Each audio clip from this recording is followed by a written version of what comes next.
Meningkatnya kebutuhan informasi membuat setiap orang bergerak cepat mendapatkan informasi dari berbagai sumber. Melihat kemajuan teknologi yang sudah merajalela, sejumlah alat komunikasi membuat akses informasi mudah didapat dengan cepat.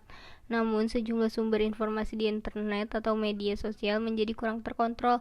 Banyak akun media sosial atau sejumlah alamat website yang dikelola oleh orang yang tidak diketahui identitasnya.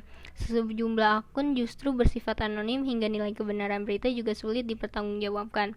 Secara umum, pengertian fake account ini merujuk pada akun yang tidak menggunakan data dan identitas asli si pemilik akun.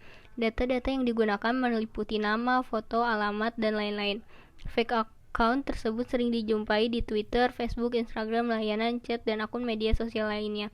Tujuan pembuatan fake account adalah memantau kegiatan orang lain atau stalking di sosial media, dibuat untuk tujuan bisnis, dibuat untuk kesenangan, dan dibuat untuk mengarahkan opini publik.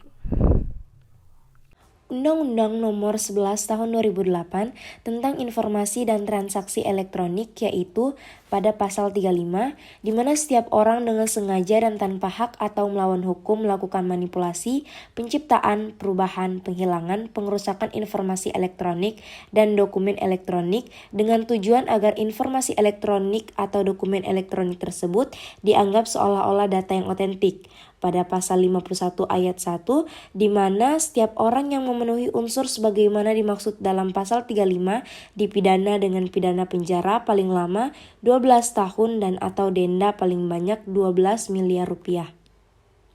Menurut Mukherjee, budaya populer mengacu pada kepercayaan, praktek-praktek dan objek yang menyatu yang hidup dalam masyarakat. Hal ini termasuk kepercayaan adat, praktek-praktek dan objek yang diproduksi dengan pusat-pusat komersial dan politik.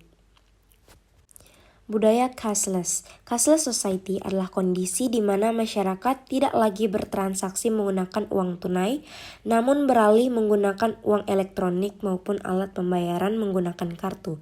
Masyarakat cashless atau disebut juga masyarakat tanpa tunai pasti sudah tidak asing lagi di telinga. Sejak pandemi COVID-19 dan hidup dalam era new normal, gerakan masyarakat cashless ini semakin sering diserukan oleh pemerintah untuk membantu mengurangi penularan COVID-19. Di masa pandemi 2020, Kompas.com mencatat peningkatan signifikan pada transaksi digital. Dana mencatat transaksi online bertumbuh sebanyak 15%, sedangkan OVO bertumbuh sebanyak 100%. Menjadi cashless society membuat proses pembayaran lebih aman, praktis, dan efisien. Aman karena pembayaran menggunakan PIN ataupun kode, dan terhindar dari uang palsu. Praktis karena konsumen tidak perlu membawa uang tunai maupun menanggung kecewa karena tidak ada uang kembalian. Efisien karena transaksi lebih mudah serta cepat dengan kartu maupun smartphone. Manfaat berikutnya, perencanaan keuangan bisa lebih akurat. Pembayaran non-tunai memungkinkan seluruh transaksi tercatat dengan rapi dan detail, bahkan bisa melacak seluruh pemasukan maupun pengeluaran dengan mudah, mulai dari nilai transaksi, lokasi, waktu, hingga nama merchant. Karakteristik yang paling mendekati dengan masyarakat cashless sendiri yaitu relativisme. Budaya populer merelatifkan segala sesuatu sehingga tidak ada yang mutlak benar maupun mutlak salah, termasuk juga tidak ada batasan apapun yang mutlak. Dalam masyarakat cashless, menggunakan uang non-tunai bukan berarti benar dan juga salah. Masyarakat cashless hanya berupaya dalam menggunakan teknologi secara maksimal. Kedua, di masa sekarang, media sosial bisa dikatakan sudah menjadi makanan sehari-hari bagi setiap orang, apalagi remaja. Tanpa media sosial, serasa ada yang kurang dalam dirinya. Biasanya media sosial dijadikan sebagai wadah untuk mengeksplor diri, mengisi kebosanan, dan lain sebagainya.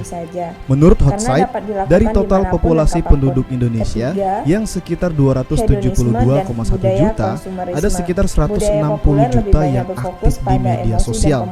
Ini menunjukkan bahwa pengguna media sosial di Indonesia sangatlah tinggi.